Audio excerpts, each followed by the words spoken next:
ब्रह्मा का पिता है, कौन विष्णु की मां, शंकर का दादा कौन है, हमको दे बता। ये जानने के लिए कृपया सुनिए। जगतगुरु तत्वदर्शी संत रामपाल जी महाराज के अमृत वचन सर्व पवित्र धर्मों के पवित्र शास्त्रों के आधार पर। अब जब तक अभिमान है ये प्राणी उभर नहीं सकता। एक नित्यानंद नाम के संत हुए हैं, नित्यानंद नाम के। वैसे वो ब्राह्मण जाति में जन्मे थे, लगभग 250 वर्ष पूर्व की बात है। उनका घर का नाम था श्री नंदलाल, नंदलाल नाम था उनका।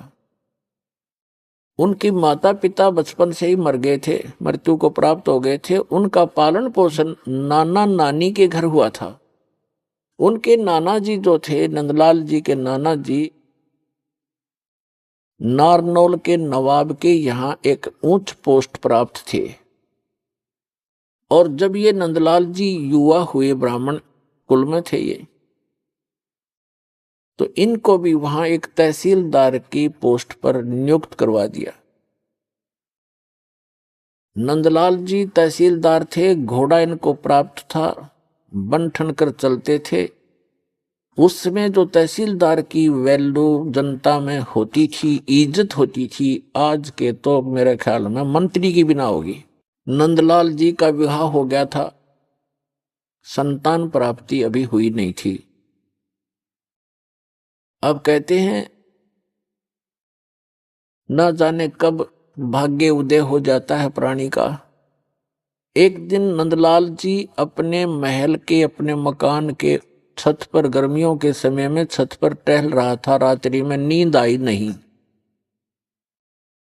और उसने क्या देखा कि कहीं थोड़ी सी दूरी पर रात्रि के समय किसी के घर पे कोई संत आए हुए हैं और परमात्मा की कथा सुना रहे हैं, सत्संग कर रहे हैं।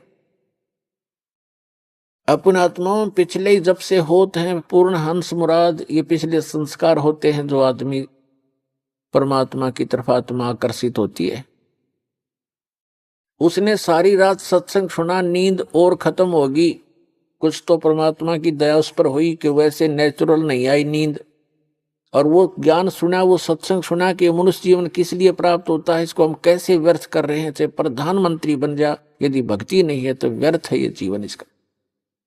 अगम निगम को खोज ले बुद्धि विवेक विचार, उदय अस्त का राज मिले तो बिन नाम बेगार। सत्संग के अंदर ये ज्ञान कराया जाता है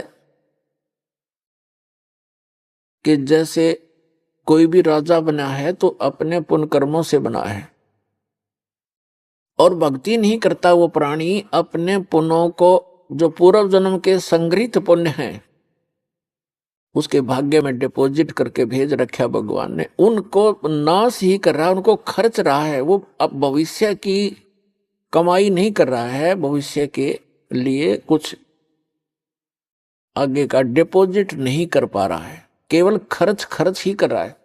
परमात्मा क्या बताते हैं, अगम निगम को खोज ले बुद्धि विवेक विचार, उदय अस्त का राज मिले तो बिन नाम बेगार। पुराने समय की बात है, अब बातें याद आती हो पिछली कथाएं। एक 3 व्हीलर वाला था, बड़ा 3 व्हीलर जो पहले पेट्रोल के चले थे। उस 3 व्हीलर हमारे गांव से, और लाखन माजरा एक गांव है, वहां तक 3 व्हीलर चला करते थे 2। उनमें से एक नहीं आया। एक दिन दूसरे ने पूछा कि कल क्या कारण हुआ, पहुंचे नहीं। तो उस 3 व्हीलर वाले ने बताया कि कल मैं बेगार में फंस गया था।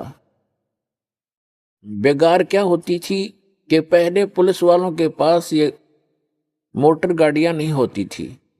वो किसी भी जीप वाले को या किसी टेम्पू वाले को, उस 3 व्हीलर वाले को या 4 व्हीलर वाले को सुबह कैच कर लेते थे, सामने खड़ा कर लेते थे थाने के आगे। कहीं रेड मारनी हो, किसी प्रकार की कोई भी उन्होंने कहीं जाना होता था क्षेत्र में, तो वो उन्होंने पकड़ लिया पुलिस वालों ने, और सारा दिन उसको टिकने नहीं दिया। को 20 गांवों के अंदर उन्हें पहुंचे, इधर उधर गए। और तेल भी उस 3 व्हीलर वाले ने अपने पल्ले से डलवाया, अपनी जेब से। तेल भी उसने अपनी जेब से डलवाया। और सारा दिन मनमाने 200 से 300 किलोमीटर का क्षेत्र तय कर दिया। आम आदमी तेनो दिखा दानो बड़ा स्पीड से चल रहा, बड़ी कमाई कर रहा होगा, और कर रहा था अपने ही पल्ले से खर्च कर रहा था। तेल का भी कमाई तो थी नहीं उस दिन। तो उसको बिगाड़ बताते हैं। तो 3 व्हीलर वाले ने बताया कि मैं ऐसे ऐसे कल पुलिस का फंस गया था बिगाड़ में, और 200 रुपये का पेट्रोल अपनी जेब तक फूक का आया। कल कुछ चवन्नी मिली नहीं। उस समय के 200 रुपये आज के 20,000 रुपये, इतना वो खर्च हुआ उसका।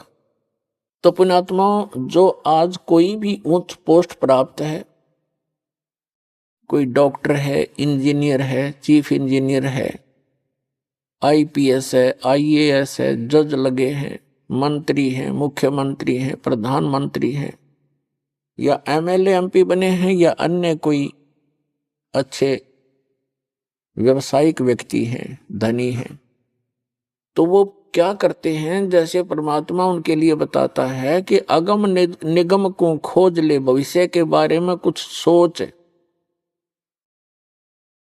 और बुद्धि विवेक विचार, उदय अस्त का राज मिले तो वे नाम बिगाड़े।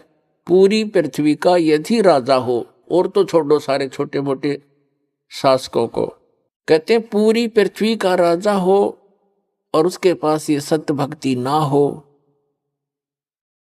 अब उसकी चहल पहल न देखे, तो आदमी ने सोचा इस जैसा सुखी नहीं रही, तो बड़ा ठाठ कर रहा है। और ठाठ तो कर रहा है लेकिन अपने जीवन को 12 बाट कर रहा है। पिछले जन्म के पुण्यों को अपने ही पल्ले से खर्च कर रहा हो राजा, और चक्रवर्ती राजा बनकर, और भविष्य की कमाई उसकी बन नहीं रही, क्योंकि वो बेगार कर रहा है। बेगार तो बेगार वाले की इनकम नहीं होती, पर स्पीड पूरी होती है। राजा का पूछकर एक छोटी सी स्टेट के चीफ मिनिस्टर का शेड्यूल पूछ लो, जिनका कितना का होता है। 6 तो मीटिंग अटेंड करेगा, फिर कोई एमएलए भागने को हो रहा है, उसकी चिंता में, टेंशन में फोन पर फोन करेगा, और फिर इसी व्यवस्था में अपना सारा पूर्व जन्म के पुण्यों को नाश करके और हाथ झाड़ के चला जाता है। परमात्मा बताते हैं कि क्या मांगो कुछ स्थिर ना रहाई, और देखत नैन चला जग जाई। 1 लख पूत 1.25 लाख नाती, उस रावण के दीवान बाती। और कहते हैं कहे कबीर अंत की बारी, जैसे हाथ झाड़ कर चला जुआरी। पूरी पृथ्वी का यदि राजा हो, और तो छोड़ो सारे छोटे मोटे शासकों को, कहते हैं पूरी पृथ्वी का राजा हो और उसके पास ये सत्य भक्ति ना हो, अब उसकी चहल पहल न देखे, तो आदमी ने सोचा इस जैसा सुखी नहीं रही, तो बड़ा ठाठ कर रहा है। और ठाठ तो कर रहा है लेकिन अपने जीवन को 12 बाट कर रहा है। पिछले जन्म के पुण्यों को अपने ही पल्ले से खर्च कर रहा हो राजा, और चक्रवर्ती राजा बनकर, और भविष्य की कमाई उसकी बन नहीं रही, क्योंकि वो बेगार कर रहा है। बेगार तो बेगार वाले की इनकम नहीं होती, पर स्पीड पूरी होती है। राजा का पूछकर एक छोटी सी स्टेट के चीफ मिनिस्टर का शेड्यूल पूछ लो, जिनका कितना का होता है। 6 तो मीटिंग अटेंड करेगा, फिर कोई एमएलए भागने को हो रहा है, उसकी चिंता में, टेंशन में फोन पर फोन करेगा, और फिर इसी व्यवस्था में अपना सारा पूर्व जन्म के पुण्यों को नाश करके और हाथ झाड़ के चला जाता है। परमात्मा बताते हैं कि क्या मांगो कुछ स्थिर ना रहाई, और देखत नैन चला जग जाई। 1 लख पूत 1.25 लाख नाती, उस रावण के दीवान बाती। और कहते हैं कहे कबीर अंत की बारी, जैसे हाथ झाड़ कर चला जुआरी। ओए, ये प्राणी ऐसे जाता है जो सतभक्ति नहीं करता, केवल इस राजपाट या इस संसार के झूठे ठाठ को ही संग्रहित करने में लगा रहता है। जैसे जुए में हारा हुआ जुआरी हाथ मसलता जाता है, खाली हाथ जाता है, रोता पीटता जाता है। तो परमात्मा कहते हैं, कहे कबीर अंत की बारी, जैसे हाथ झाड़ कर चला जुआरी। ऐसे जाओगे सतभक्ति नहीं करते तो। अब नित्यानंद जी अपने मकान की छत के ऊपर ये सब ज्ञान सुनकर विचलित हो गया, इतना प्रभावित हो गया, तड़फ उठी आत्मा कि क्या कर रहा हूं मैं, और करना क्या चाहिए था। कुछ ब्राह्मण घर में जन्म, ब्राह्मण लोग परमात्मा को अवश्य याद करते थे, चाहे गीता के माध्यम से, चाहे श्री कृष्ण जी के रूप में।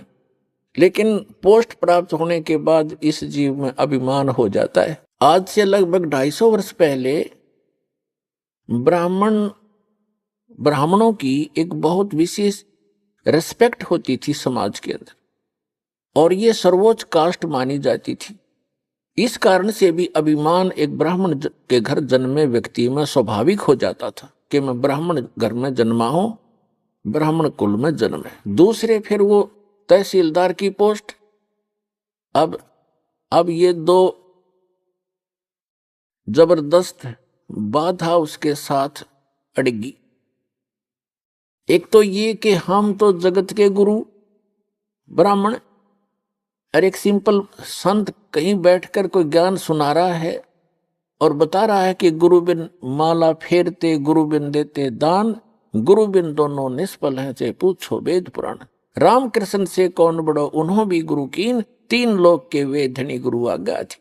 उधर से ये बातें कसोट रही उसको कि गुरु के बिना बात नहीं बने, और उधर से वो कह रहा है कि मैं तहसीलदार और ब्राह्मण, और कैसे जाके एक संत के सामने, सिंपल मैन के सामने अपना शीश नवाऊं, जाके कैसे नतमस्तक होऊंगा, नहीं जाऊंगा।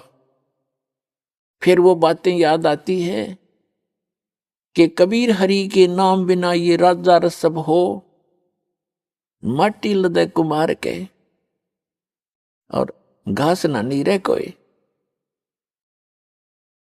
परमात्मा की वो बातें याद आती, सत्संग के वचन के भक्ति नहीं करी तो जीवन नाश हो गया। और गुरु बनाने जाता है तो कुल के लोग क्या कहेंगे, ऊपर से तहसीलदार, और कैसे शीश निभाऊं जाके। अंत में पुण्यों की विजय हुई, पाप की हार हुई। उसके पुण्यों ने प्रभाव डाला, उसको सद्बुद्धि आई कि यहां किसी के घर में संत आएगा तो नाम नहीं लूंगा।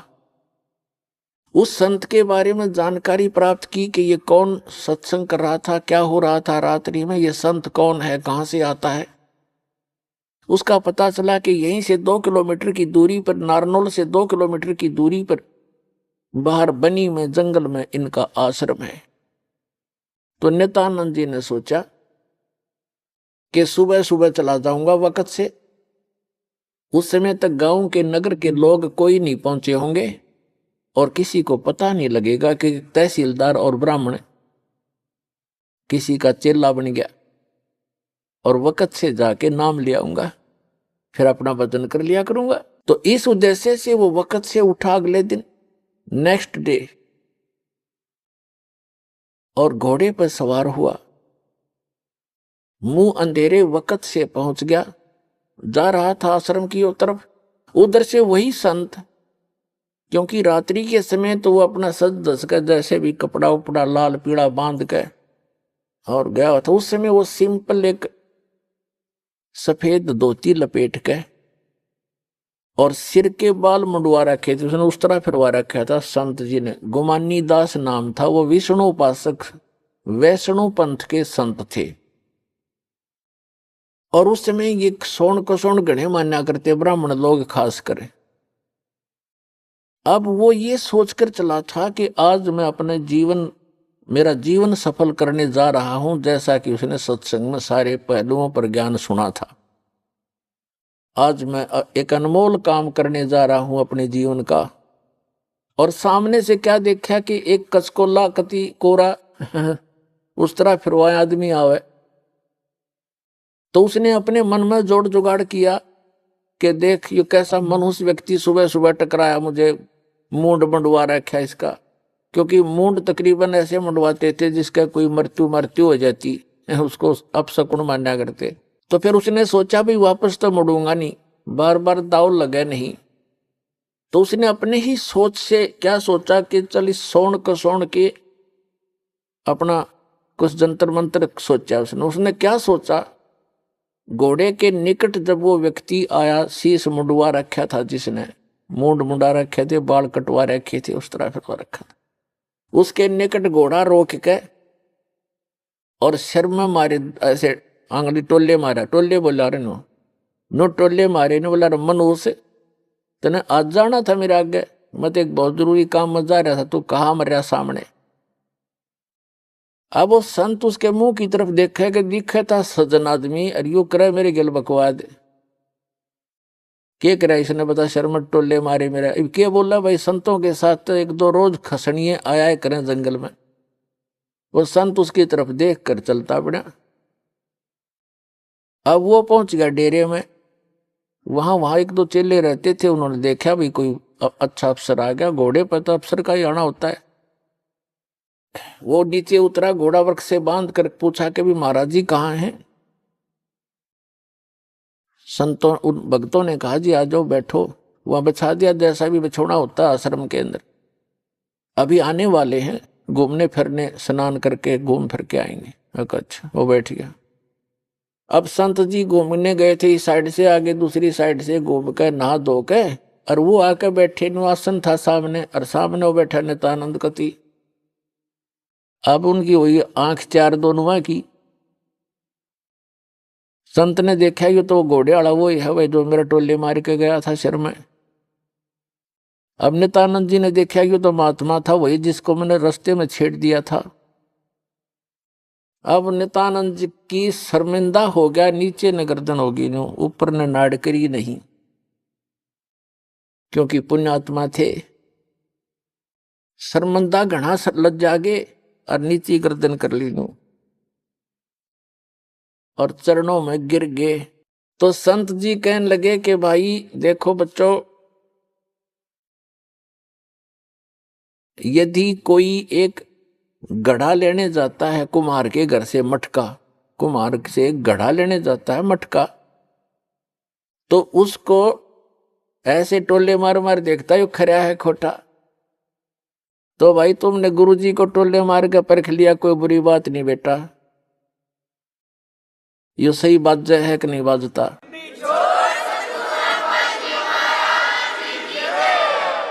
इतना सुन के और चरणों में बुरी तरह गिर गया, क्योंकि उसकी मरोड़ निकालनी थी, उसका ऐम खत्म करना था परमात्मा ने। और करबद्ध होकर कहने लगा, हे मालिक मैं बहुत नीच आत्मा हूं, और आप सचमुच संत हो, मैंने आपके साथ इतना अभद्र व्यवहार किया, आपने फिर भी मुझे सीने से लगा लिया। अब नित्यानंद जी के और हृदय में यह बात गहरी उतर गई, कभी सचमुच संत है, नहीं तो धमका देता, भगा देता, और नाम भी देता तो हृदय से ना देता तो मेरे आना भी विफल होता। तो संत ने कोई दुख नहीं माना, कोई बात नहीं बेटा, आपका उद्देश्य गलत नहीं था, मैं समझ गया था। जब तुझे यहां देखा तो मुझे आइडिया लगा लिया ये आदमी नेक है, ये कह ये रहा था कि मैं जा रहा हूं शुभ काम के लिए, तू आगे काम मर गया, तो उससे भी उसने आइडिया लगा लिया कि आदमी खास है और प्यासा है भगवान का। तो नित्यानंद जी ने दीक्षा ले ली, और दीक्षा लेकर के फिर उसकी पत्नी ने विरोध शुरू कर दिया, इतना विरोध कर दिया कि उसको ये डर हो जाता है इन बहनों को अज्ञान के कारण कि कहीं ये घर ना छोड़ दे। लेकिन साधु संत जो होते हैं वो घर छोड़ने की नहीं कहते, और जो बुराई छोड़कर भक्ति करने को कहते हैं। लेकिन उसको जैसे भी आसपास की औरतों ने भी पट्टी पढ़ा दी, ये तो बाबा बनेगा, ये तो घर छोड़ देगा, इतनी भक्ति करता है, रोज आश्रम में जाने लग गया। तो उसने उसके गुरुजी को भी अभद्र व्यवहार कर दिया उसकी पत्नी ने। तो उस नित्यानंद जी ने देख लिया एक दिन, तो उसने प्रार्थना करी, परमात्मा या तो ये मार्ग नहीं याद दिलाना था ठीक से, अपने डले ढो रहा था, कर्म फोड़ रहा था, फोड़ लेता। और हे परमात्मा भी अब बाधा बन के खड़ी होगी, या तो इसने सद्बुद्धि दो, ना इसकी माटी सुंगवा लो परमात्मा, या तो इसको सद्बुद्धि दो कि ये भी मेरा साथ दे, भक्ति करे, अपना कल्याण करवा ले, और नहीं तो दाता इसने वापस ले लो, तेरी आत्मा ने, मुझे जरूरत नहीं संसार की। कुछ दिनों के बाद क्या हुआ, 5-6 महीने के अंदर उसकी पत्नी बीमार हुई, मृत्यु को प्राप्त होगी, उसने घर त्याग दिया। और यहाँ हरियाणा के अंदर एक जटेला जोड़ है, 4-5 गांवों की सीमा का ज्वाइंट है, इकट्ठा के वहां जंक्शन है, वहां एक बड़ा जंगल सा था, उसमें रहने लग गया। अपने आत्माओं उस समय उस नित्यानंद जी को जब ज्ञान हुआ, उसका नाम नित्यानंद रख दिया उस संत ने, नंदलाल से बदलकर, तब वो नित्यानंद नाम से प्रसिद्ध हुए। तो नित्यानंद जी ने फिर क्या कहा है कि ब्राह्मण कुल में जन्म था, मैं करता बहुत मरोड़, और गुरु गुमानी दास ने दिया कोबद गढ़ तोड़। कि मैं ब्राह्मण कुल में जन्म होने के कारण गणाभिमानी आदमी था, और गुरु गुमानी दास ने, उनके गुमानी दास नाम थे गुरु जी का, कि गुरु गुमानी दास ने यो दिया कोबद गढ़ तोड़। ये कोबद का किला था, मान बढ़ाई अहंकार, और जब तक इसका नाश नहीं होगा इतना भगवान मिला नहीं। सिर सौंप्या गुरुदेव को, सफल हुआ ये शीश, नित्यानंद इस शीश पर आप बसे जगदीश। अब क्या बताते हैं, नित्यानंद जी कहते हैं सिर सौंप्या गुरुदेव को और सफल हुआ ये शीश, नित्यानंद इस शीश पर आप बसे जगदीश। अब सिर कैसे सौंपना होता है कि गुरु जी की आज्ञा का पालन करें। गुरु पद पर जो होते हैं उनको पता होता है।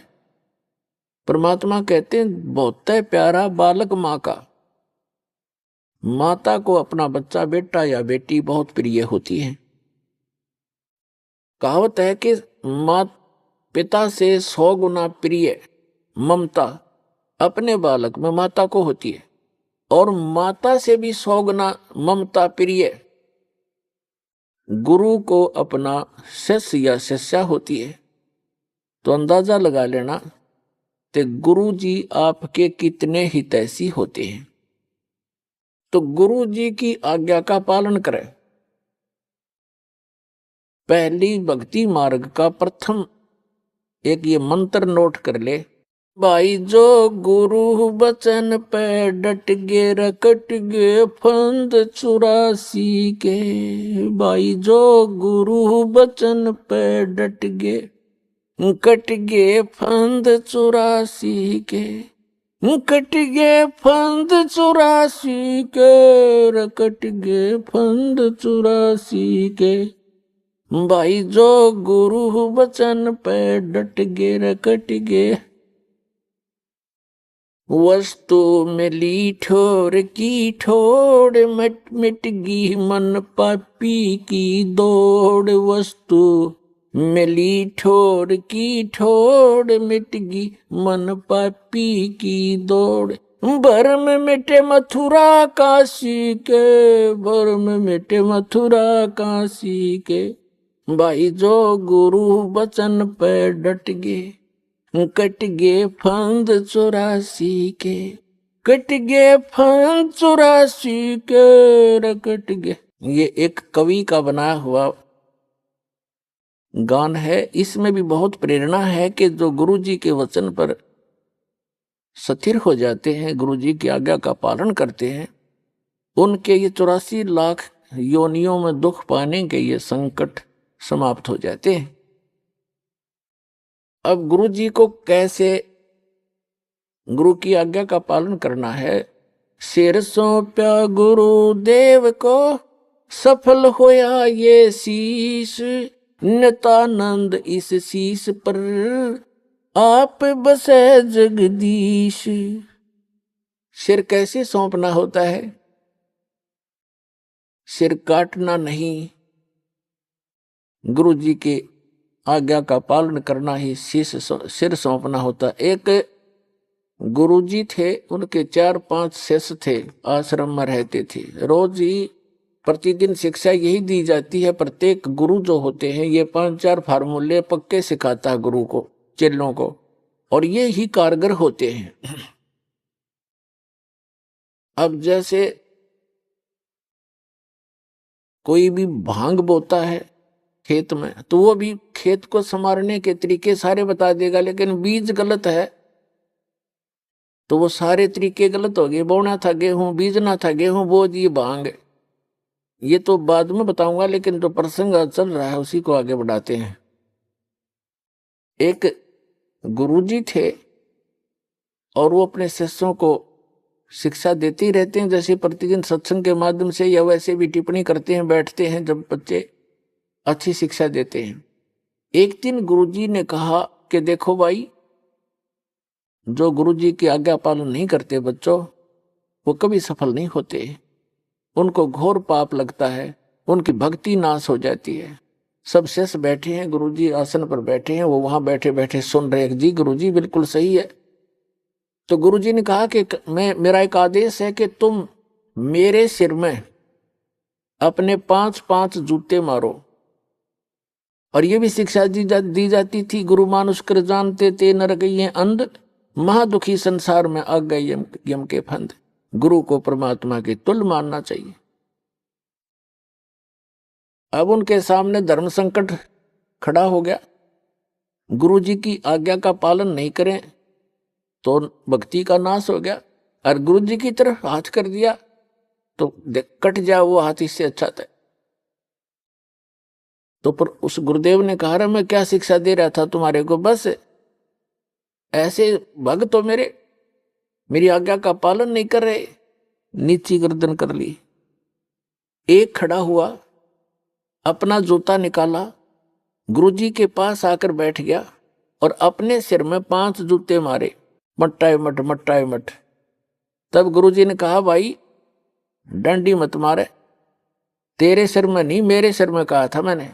तब उस गुरु चेले ने कहा कि गुरुदेव, इस दास का शीश भी तो आपका ही है।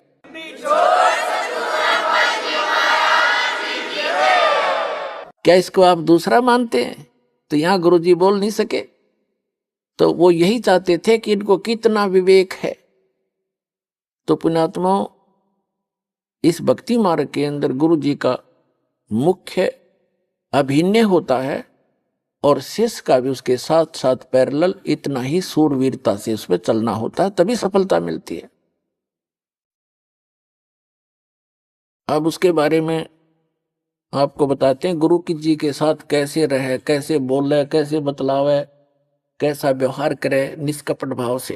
दंडवतम गोविंद गुरु बंधु अविजन सोए, पहले वे प्रणाम तिन नमो जो आगे होए। गुरु को कीजय दंडवतम कोटि कोटि प्रणाम, कीट न जाने भृंग को यों गुरु कर ले आप समान। गुरु गोविंद कर जानियो रहियो शब्द समाए, मिले तो दंडवत बंद की नहीं पल पल ध्यान लगावे। गुरु मानुष कर जानते ते नर कहिए अंध, महादुखी संसार में फिर आगे काल के फंद।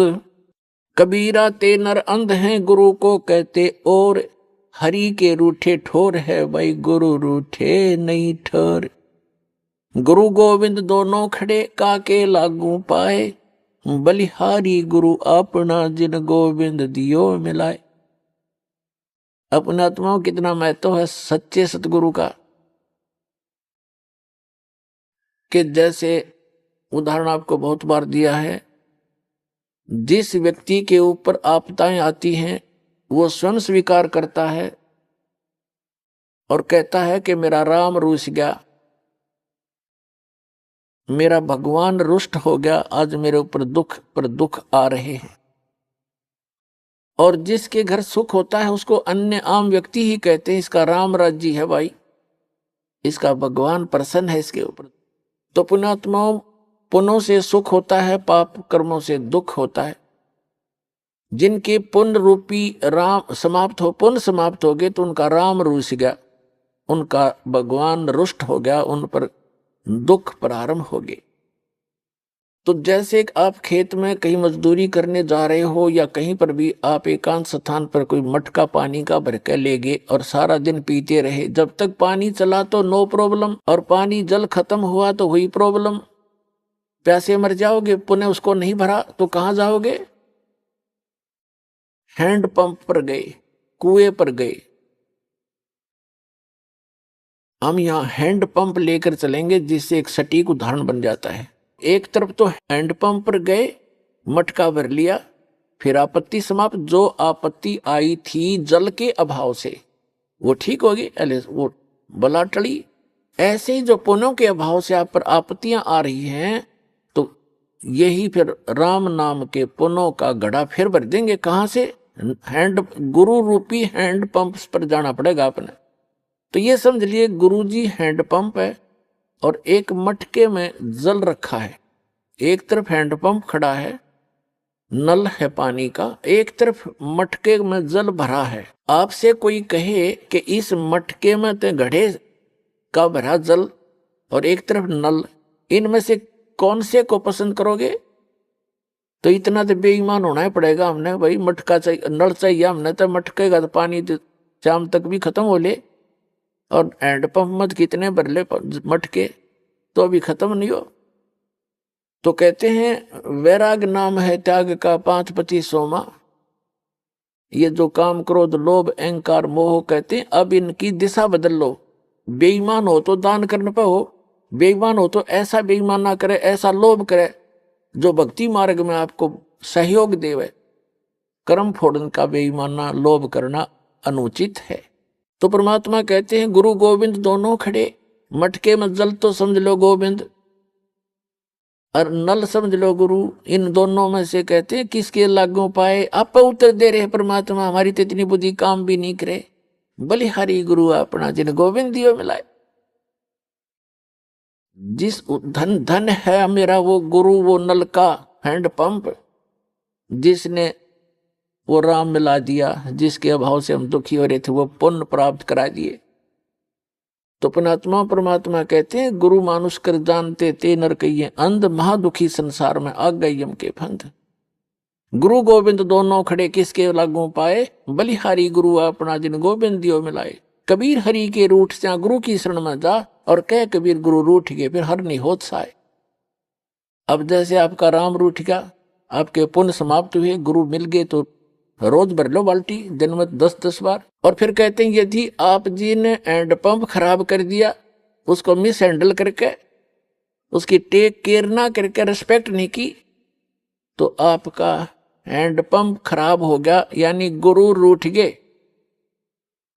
फिर आपको वो सुविधा बंद हो जाएंगी मिलनी जो आपको हैंड पंप से मिलनी थी। तो यहां कहते हैं कबीर हरि के रूठता गुरु की शरण में जा, कह कबीर गुरु रूठ गए तो हर नहीं होत साए। अब फिर क्या बताते हैं? गुरु से ज्ञान जो लीजिए, शीस दीजिए दान, भौतिक भोंदू बह गए, राख जीव अभिमान। भौतिक भोंदुक बह गए, राख जीव अभिमान। जैसे नित्यानंद जी कहते हैं ब्राह्मण कुल में जन्म था, मैं करता बहुत मरोड़, और गुरु गुमानी दास ने दिया कुबद गढ़ तोड़। ते सत्संग के हथौड़ों से, इस वचनों के हथौड़ों से हमारे अंदर जो गंध जमा पड़ा है या अभिमान का, तो उसको तोड़ दिया जाता है सत्संग की चोट मार मार के। अब क्या अभिमान इस प्राणी का? अब से कितना टीरी का खापाट पाक रहा हो, 1 मिनट में अधरंग मार जा, बांगा मुंह हो जा, माखी लकड़र बड़े, लाल पड़े टपके उस अपलातून के। क्या अभिमान इस मट्टी का? अपना पीछा छुटावे, कर्म बनावे, विनम्र होकर सत्संग में आवे। और कबीर साहब कहते हैं ऐसी बाणी बोलिए मन का आपा खोए, और उनको शीतल करे आप भी शीतल होए। तो इसके लिए अपने अभिमान को त्याग कर जो आप बात करोगे, देखना सामने वाला आत्मा कैसे गदगद हो जाएगी। तो एक भक्त के बोलने का, उसके चलने और बैठने का, उसके नजर और देखने का तरीका नॉर्मल होता है, और तभी वो भक्त कहता है। एक वैसे बकवादियों की तरह चल रहा है, बकवादियों की तरह चश्मे लाओ और नो टेढ़ा देखे, वो तो ढेढ़ आदमी है, भक्ति करता है चाहे ना करता है। तो सत्संग के अंदर आकर के सत्संगी कहला करके, भक्त कहला करके, उसमें भगत वाले गुण स्वाभाविक बन जाने चाहिए, तो सत्संग से उनका ज्ञान होता है। तो क्या बताते हैं, गुरु से ज्ञान जो लीजिए, शीश दीजिए दान, और भौतुक भौंदू बह गए राख जीव अभिमान। गुरु समान दाता नहीं, याचक से समान, और 3 लोक की संपदा सो गुरु दीनी दान।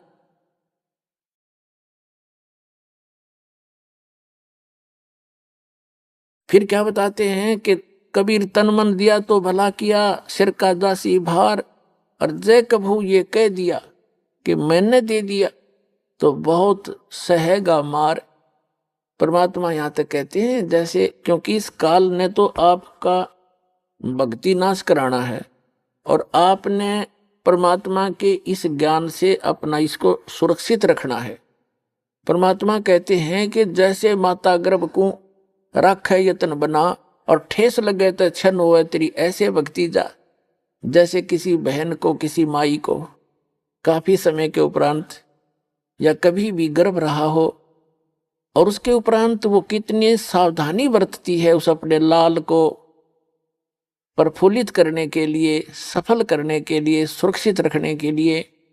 चलते समय भी ये सोचती है कि ऊंचे नीचे पे पैर ना टिक जा, कहीं झटका ना लग जा। रात्रि के समय सोते समय भी जब करवट बदलती है तब भी बहुत उदड़ कर पड़ती है, कहीं मेरे बालक का ठेस तो नहीं लगी।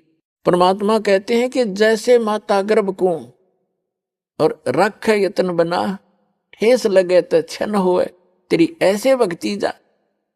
जरा सा भी कोई झटका लग गया तो तेरी भक्ति ऐसे नाश हो जाएगी जैसे उस माई का गर्भपात हो जाए। उसको कितना कष्ट होता है, कितना रोती है उस समय को कि कैसे बात बिगड़ गई।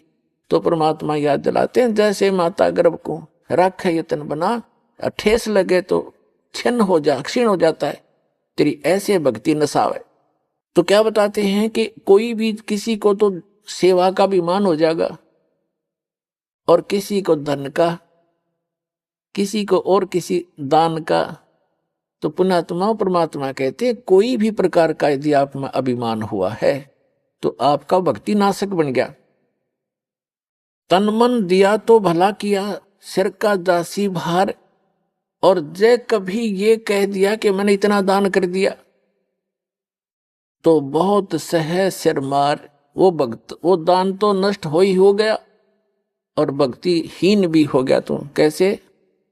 पुण्यात्मा, जब तक आप जी को ये अध्यात्म ज्ञान नहीं होगा तब तक आप सफल नहीं हो सकते। इसलिए दास का उद्देश्य रहता है कि आपको मैक्सिमम अध्यात्म ज्ञान से परिचित कराऊं, मर्यादाओं से परिचित कराऊं, और तभी आप सफल होगे, मार नहीं खाओगे। जैसे नए नए भक्त आते हैं, वो क्या कहते हैं, जैसे उनको दान धर्म करने के लिए प्रेरित किया जाता है जो उनके हित में होता है।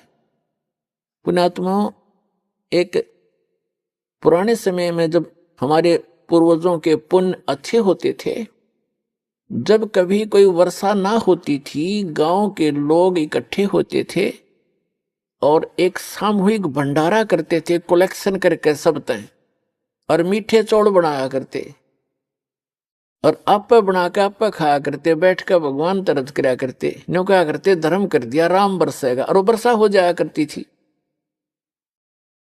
अपने आत्माओं, एक मीठे चौड़ों तो जो वर्षा हो जाया करती है, तो यहां तो अमृत बरसा देगा भगवान। कितना गजब का भंडारा हो रहा है।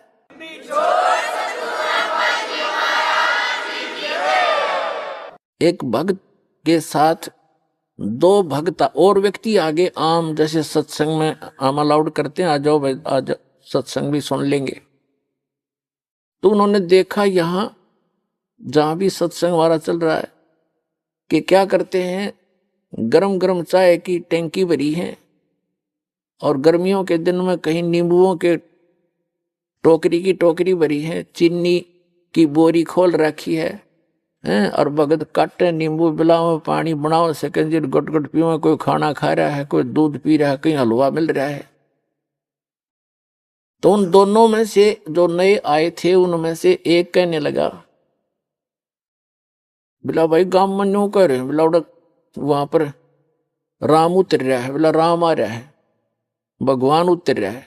वो दूसरा बुद्धिमान था, वो कहने लगा रहा ऐसा धर्म जहां पर हो, ऐसा धर्म हो रहा हो, वह तो राम ना उतर रहा हो तो उतर जा।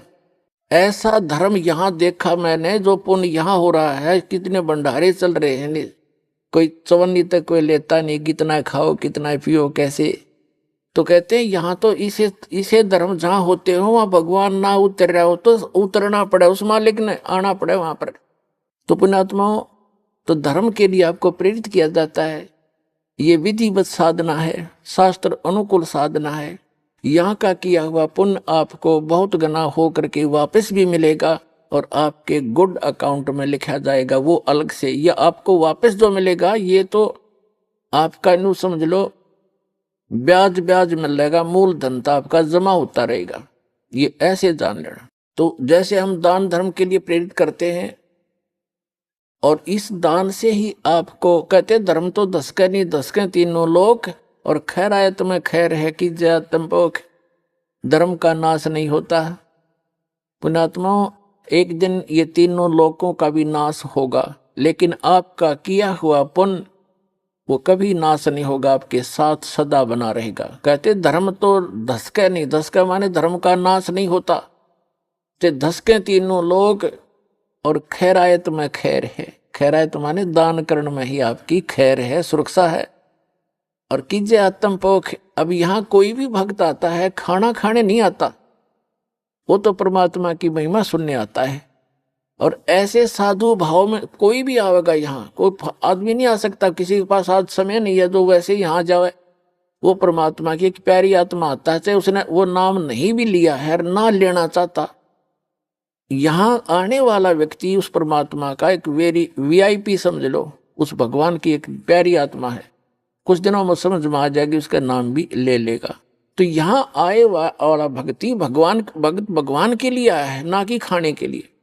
और ऐसे भगत को यहाँ खाना खिलाना, उसको भोजन में सहयोग देना भंडारे में, इसके पुण्य की कोई गिनती नहीं। प्रसंग चल रहा कि जैसे कई भक्तों को प्रेरणा दी जाती है कि भाई आप जोत बोलो हवन के लिए। देखो पुण्यात्मा, हमारे कई प्रकार के पाप हमने इकट्ठे कर रखे हैं। जैसे एक दास ने एक वाणी बोली थी भगवान की कि मानत नामन मोरा साधो मानत नामन मोरा रे, और बार बार मैं ये समझाऊं जग में जीवन थोड़ा रे। फिर क्या बताते हैं कि शरण पड़े को गुरु संभाले जान का बालक भोरा रे, और कह कबीर तुम चरण चित राखो जो सुई में डोरा रे। जैसे कोई बालक छोटा सा होता है, 5-4 महीने का, 7-8 महीने का, 9 महीने का बच्चा, वो पालने में सुला रखा होता, माता काम लग जाती है अपने घर के काम में। थोड़ी सी देर में वो रोने लगता है तो देख उसको पता लग जाता माता को, या तो ये भूखा हो गया या इसने टट्टी पेशाब कर लिया। तो जाकर देखती है तो टट्टी पेशाब करके और सारे कपड़ों को भी खराब कर रखा है, अपने पैर पूर भी खराब कर रखे हैं, हाथ हूथ भी लगा रखा है, टट्टी लगी उसके हाथों के। उस माता को वो बच्चा बुरा नहीं लगता, वो उसको उठाती है और नवाती है, खूब साफ करती है, उसके कपड़े धोती है, नए कपड़े पहनाती है, फिर लाड करती है, सीने से लगाती। उसको मालूम है कि बालक है, इसको पता नहीं, गलती इस अनजान है, ये ऐसे सारा दोना टट्टी में सना पड़ा है, तो उसको बुरा नहीं लगता। माता को पता है, इसे पता नहीं। तो इसी प्रकार आप जब यहां आए हो, इस कलयुग में पहुंच चुके हो, आप इतने पाप कर्मों से सन गए हो, और आपको पता नहीं कितने पाप कर लिए, जैसे उस बालक ने कर लिए, उसको पता ही नहीं तू ये क्या कर रहा है। तो ऐसे अबोध जानता है भगवान आपको, ये सत्कर्म मान ले। फिर परमात्मा कहते हैं कि शरण पड़े को गुरु संभाले और जान का बालक भोला रे। और आपका क्या फर्ज बताया परमात्मा ने, आपका क्या कर्तव्य बताया है कि कहे कबीर तुम चरण चित राखो जो सुई में डोरा रे। आप अपने गुरुदेव के प्रति इतना लगाव बना के रखना अटूट, जैसे सुई के अंदर धागा डाल दिया जाता है और नीचे गांठ लगा दी जाए तो वो सुई के साथ लटकता ही रहता है।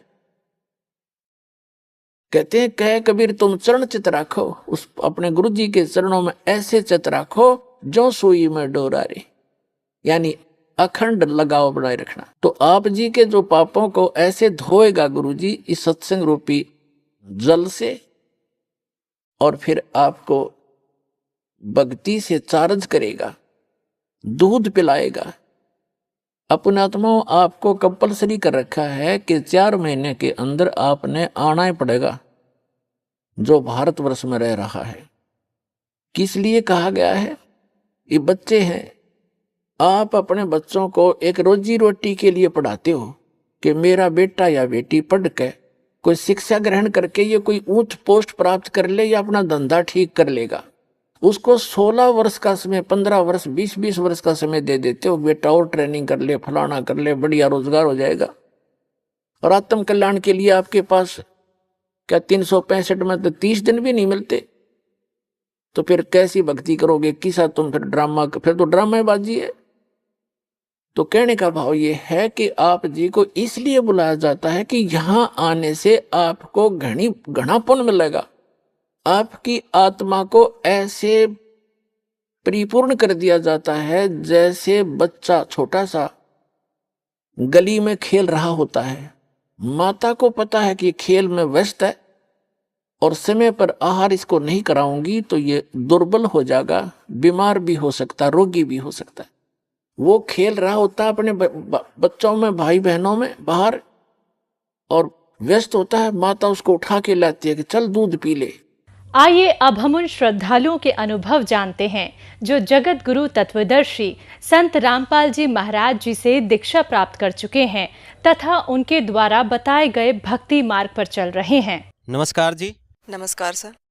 क्या नाम है आपका? सर मेरा नाम मंजू है। आप कहाँ के रहने वाले हैं? सर मैं झज्जर की रहने वाली हूँ। आपने संत रामपाल जी महाराज से नाम दीक्षा कब ली? सर मैंने संत रामपाल जी महाराज से नाम दीक्षा 10 जून 2021 को ली थी। संत रामपाल जी महाराज जी की शरण में आने से पहले क्या आप कोई भक्ति साधना भी करते थे? संत रामपाल जी महाराज की शरण में आने से पहले मैं काफ़ी देव देवताओं की पूजा करती थी। जैसे हमारे यहाँ कुल देवता पीर बाबा को मानते हैं, उनके यहाँ जैसे मैं मतलब पेट पलनिया तक चल के गई हुई हूँ, इतनी मैंने भक्ति की है। और जैसे हनुमान जी हैं, दिन में पता नहीं कितनी कितनी बार हनुमान चालीसा पढ़ती थी। और दुर्गा जी का पाठ भी जैसे करती थी, बिल्कुल एक टांग पे 1-1.5 घंटे से लगातार खड़े रह के भक्ति की है मैंने। और इसके अलावा भी जैसे बहुत सारे व्रत, पूजा पाठ, मतलब कोई भी व्रत या वो नहीं छोड़ती थी मैं। अगर कोई मुझे जैसे थोड़ा बहुत भी बताता था उसकी 4 गुना भक्ति मैंने की है। बहन जी, आपने बताया कि आप पीर बाबा की साधना करते थे, साथ ही साथ आप हनुमान चालीसा और दुर्गा जी का पाठ भी करते थे, और आपकी भक्ति में इतनी आस्था थी कि आप एक पैर पर खड़े होकर घंटों पूजा साधना किया करते थे। तो ये सब भक्ति साधना करते हुए आपको क्या क्या लाभ प्राप्त हुए? इनसे मुझे कोई लाभ प्राप्त नहीं हुआ। और जितनी ज़्यादा मैं भक्ति जैसे अपनी बढ़ाती जाती थी, करती जाती थी, उतनी ही ज़्यादा मैं परेशान रहने लगी थी। मुझसे इनसे कोई लाभ प्राप्त नहीं हुआ। मुझे जैसे प्रेत बाधा थी 12 साल से, लेकिन मुझे पता नहीं था।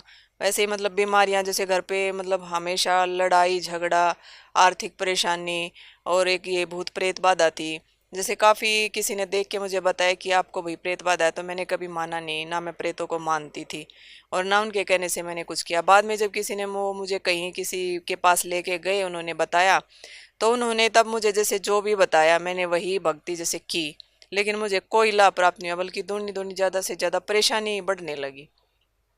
बहन जी, जैसे कि आप भक्ति साधनाएं कर रहे थे, लेकिन भक्ति साधनाएं करते करते आपको प्रेत बाधा हो गई, और प्रेत बाधा का इलाज करने के लिए आप काफ़ी जगह गए, लेकिन आपकी प्रेत बाधा ठीक नहीं हुई। तो फिर संत रामपाल जी महाराज की जानकारी आपको कहाँ से मिली? मेरी माँ जो हैं वो संत रामपाल जी महाराज से काफ़ी सालों से जुड़ी हुई हैं। और जैसे मुझे प्रेत बाधा थी, मैं काफ़ी ज़्यादा परेशान थी, मतलब मैं चारपाई से नीचे उतर के चल भी नहीं सकती थी। और मेरी मम्मी मेरे पास आई हुई थी, उन्होंने मुझे बहुत बोला कि बेटी इतनी परेशान हो रही है, नाम ले ले ले ले। लेकिन मुझे मतलब इतनी एक चिढ़ सी हो जाती थी, वो जैसे ही महाराज जी का नाम लेती मुझे बहुत चिढ़ होती थी। और मैंने कभी ये नहीं कहा कि भाई मैं नाम लूँगी। और मैंने लास्ट में मम्मी को ये भी बोल दिया कि अगर आप ये बोलोगे ना कि नाम भी लिया, नाम लेना तो दूर की बात, अगर आपने नाम भी लिया संत रामपाल जी महाराज का, तो मैं आपके पास कभी नहीं आऊँगी। बहन जी, जैसा कि आपने बताया कि पहले जो भक्ति साधनाएं आप कर रहे थे उनसे आप काफ़ी दुखी हो गए थे, तो उसके कारण आप किसी भी संत या महात्मा को देखते थे तो आपको उनसे चिढ़ होती थी। आपकी माताजी ने जब संत रामपाल जी महाराज के बारे में आपको बताया तो आप संत रामपाल जी महाराज से भी एक बार तो चिढ़ने लगे थे, लेकिन फिर ऐसा क्या कारण बना कि आप संत रामपाल जी महाराज की शरण में आए? एक बार जो है मेरी मतलब बहन के पास मम्मी का कॉल आया कि भाई हम आश्रम जा रहे हैं, अगर आपको नाम लेना है तो लेना, एक बार चल के तो देखो तो सही कि भाई वहाँ पे क्या है। तो वो मेरे से कहने लगी कि भाई मम्मी ऐसे ऐसे बोल रही है। मैंने बोला कि भाई मैं तो बिल्कुल भी नहीं जाऊँगी, अगर जाना है तो तू जा, मैं तेरे से ही पूछ लूँगी कि क्या है वहाँ पे। तो बोला ठीक है भाई, मम्मी नाराज़ ना हो जाए इसलिए मैं चली जाती हूँ। तो वो चली गई। वो फिर आई मेरे पास, तो हम जैसे बैठे हुए थे तो मैंने पूछा हाँ भाई देखा ही? बोली हाँ देखा ही। मैं क्या है वहाँ पे? तो उन्होंने जो सब जैसे बताया कि ऐसे ऐसे मतलब दंडवत करते हैं, भंडारा करते हैं, सेवा करते हैं, ये सब था। बात करते करते एकदम मुझे पता नहीं क्या हुआ, जैसे मैंने बोला कि भाई मम्मी को कॉल करो, मुझे तो अभी नाम लेना है। बोले ऐसे कैसे माँ, मुझे नाम लेना, अभी कॉल करो। तो शाम का टाइम से हम ज़्यादा हो गई थी, तो उन्होंने कॉल किया। तो मम्मी बोली कि भाई अभी तो लेट हो जाएंगे, कल आती हूँ मैं और कल दिला देती हूँ आपको नाम। तो फिर मैंने जैसे मतलब उसी टाइम हाथ जोड़ लिए कि हे परमात्मा, मैं इसी पल से आपकी शरण में हूँ, ये मुझे कभी दिलाएंगे तब दिला देंगे, लेकिन मैं अभी से आपकी शरण में हूँ। संत रामपाल जी महाराज से नाम दीक्षा लेने के बाद एक एक प्रेत का परमात्मा ने मतलब ऐसे वो कर दिया कि एक एक को पहले तो ये दिखाते कि देखो ये है और इसने तेरे साथ ये किया। और ऐसा लग रहा है जैसे परमात्मा बिल्कुल पल पल मेरे साथ खड़े हैं। और इतना मतलब एक वो ले रखा है डंडा बहुत बड़ा, और उनको पिंड की पिटाई करते जा रहे हैं और घर से बाहर करते जा रहे हैं। और मैं बता नहीं सकती आपको कि कितने प्रेत, मतलब गिन नहीं सकते आप। और सारे दरवाजे के बाहर खड़े हो गए, चिल्ला रहे हैं कि अब हमारा क्या होगा, हम कहाँ जाएंगे, अगर इसने नाम ले लिया, ये शरण में चली गई तो हम कहाँ जाएंगे। मतलब उसके नाम दीक्षा लेने के 2 महीने के बाद 2 महीने तक मतलब एक इतनी प्रेत बाधा थी, इतने प्रेत थे कि 2 महीने तक गुरुजी उनको निकालते रहे, उनको दंड देते रहे और उनको निकालते रहे। मैं जैसे दिन में भी कभी किचन में जैसे रोटी बना रही हूँ, काम कर रही हूँ, तो मुझे पीछे से आवाज़ देते थे। मैं जैसे ही पीछे देखने को होती तो गुरुजी कहते नहीं बेटा पीछे नहीं देखना।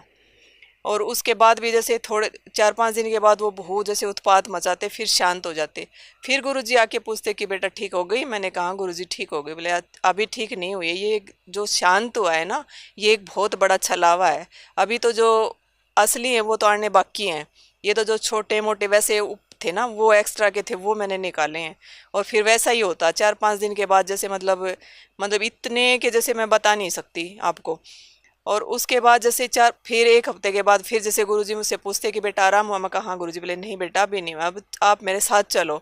और गुरुजी पता नहीं कहाँ मतलब ऐसे दुनिया में ले जाते हैं कि जो मैंने कभी नहीं देखी, कभी सपने में भी नहीं देखी मैंने। वो मतलब ऐसे ऐसे महल, ऐसे पेड़, ऐसा मतलब कुछ इतना प्रकाश। और गुरुजी का मतलब मैंने ऐसे दर्शन किए ना कि आज तक ऐसी चीज़ मैंने कभी नहीं देखी और शायद कभी देखूंगी भी नहीं।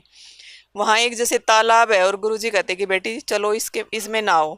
और मैं जैसे ही उसके अंदर घुसती हूँ तो मुझे ऐसा लगता है कि ये मेरा शरीर नहीं, मेरे ऊपर तो अभी बहुत सारे प्रेत बैठे हैं। और बोले देखो बेटा। और उसके बाद जैसे ही मैंने उसमें स्नान किया तो एक एक धुएं, काले बिल्कुल काले धुएं की तरह जैसे उड़ गया सब कुछ। और फिर गुरुजी मेरे को वहाँ से बाहर लेके आते हैं और कहते हैं कि अब तू ठीक है, अब अपनी भक्ति कर। उस दिन के बाद से भी आज तक मुझे पल पल मतलब ऐसा लगता है कि गुरुजी 1 सेकंड के लिए भी मुझसे दूर नहीं है। इसके अलावा भी जैसे ही मेरा बेटा था उस समय 18 साल का, और मतलब ऐसा कुछ हो गया था कि हम दोनों मम्मी बेटे की 1 सेकंड के लिए भी नहीं बनती थी। मेरे अंदर मतलब ऐसी भावना आ गई थी कि ये मर जाए या घर से कहीं चला जाए, लेकिन मेरी आंखों के सामने ना आए। तब जाके फिर मुझे बाद में वो प्रेत ने बताया कि वो तेरी भावना नहीं थी, वो मैं था और मुझे मरवाना था ये तेरे ही हाथों से। उसके बाद तेरी बेटी की बारी थी, उसके बाद तेरे घर वाले की बारी थी। और ये संत रामपाल जी महाराज की शरण में आने से मेरे बेटे को एक जीवन दान मिला, वरना मैं अपने हाथों से अपने घर को उजाड़ लेती। और मेरे पति के साथ भी मेरी बिल्कुल भी नहीं बनती थी, वो चाहे 20 दिन में घर आते या 1 महीने में घर आते, मतलब आते ही मुझे ऐसे लगता था कि ये घर के अंदर कैसे आ गए, ये बाहर ही रहे, 1 सेकंड के लिए भी घर में ना आए, बस मैं अकेली रहूँ, मुझे कोई अच्छा लगता ही नहीं था। और ऐसा होता था कि जैसे घर वाले सब चले जाएं और मैं या तो फांसी खा लूँ, ये दुनिया अच्छी है ही नहीं। और एक बार जैसे मैंने ट्राई भी किया, मैं ट्रेन के नीचे कटने के लिए चली गई, तो उस दिन वो परमात्मा की कुछ ऐसी मेहर हुई कि वो ट्रेन आई ही नहीं और तब तक बेटा वहाँ पहुँच गया। मतलब बहुत बहुत ज़्यादा परेशान किया प्रेतों ने मुझे। और अब जब से मैं संत रामपाल जी महाराज की शरण में आई हूँ, मुझे ऐसी कोई भी भावना नहीं आती है और ना घर में लड़ाई झगड़े, बिल्कुल शांति है। और मैंने भी और मेरे दोनों बच्चों ने भी परमात्मा की कृपा से वो भी उनकी शरण में आ गए हैं।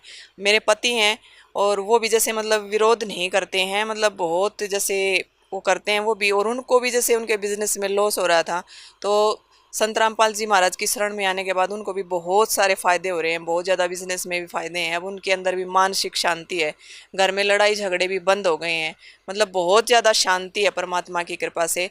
और अब मेरे जीवन में जैसे कोई दुख दर्द नहीं है। और मुझे परमात्मा की शरण में आने के बाद मतलब आर्थिक लाभ भी बहुत ज़्यादा हुए हैं। एक बार जैसे पैसे की परेशानी हो गई थी और मैं ऐसे ही बेड पे लेटे लेटे फ़ोन हाथ में था और परमात्मा का सत्संग सुन रही और मेरे दिमाग में चल रहा है कि भाई अभी तो 1 पैसा भी घर में नहीं बचा, क्या होगा। तो तुरंत जैसे मेरे फ़ोन पे मैसेज आता है 5,000 रुपये जैसे मेरे अकाउंट में जमा हो गए। तो मैंने मेरे बेटे से पूछा कि भाई ये किसने किए हैं, और बोले पता नहीं मम्मी देख लो।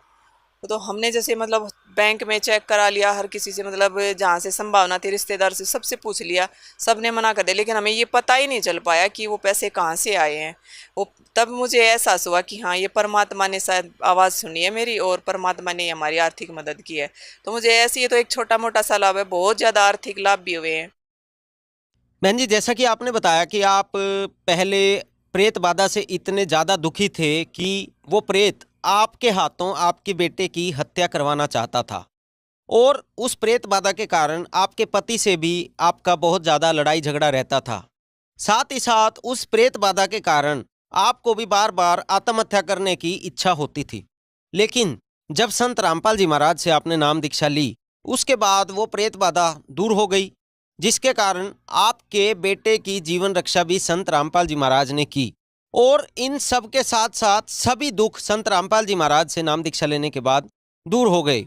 तो बहन जी, एक तरह से देखा जाए तो संत रामपाल जी महाराज से नाम दीक्षा लेने के बाद आपके पूरे परिवार की ही रक्षा हुई। तो जो आज लाखों करोड़ों श्रद्धालु आपको सुन रहे हैं, आप उन्हें क्या संदेश देना चाहेंगे?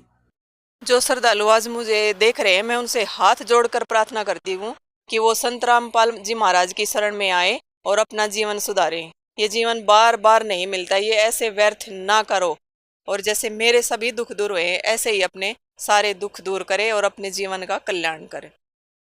अगर कोई श्रद्धालु संत रामपाल जी महाराज से नाम दीक्षा लेना चाहता है तो वो कैसे ले सकता है?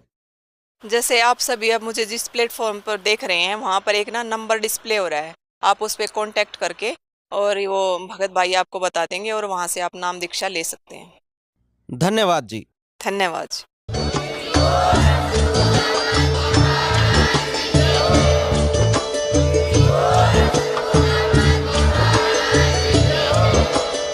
आप सुन रहे थे जगत गुरु तत्वदर्शी संत रामपाल जी महाराज जी के मंगल प्रवचन। अधिक जानकारी के लिए विजिट कीजिए हमारी वेबसाइट www.jagatgururampalji.org। संत रामपाल जी महाराज जी के शुभ आशीर्वाद से पूरे विश्व भर में 500 से भी ज्यादा नाम दीक्षा केंद्र हैं।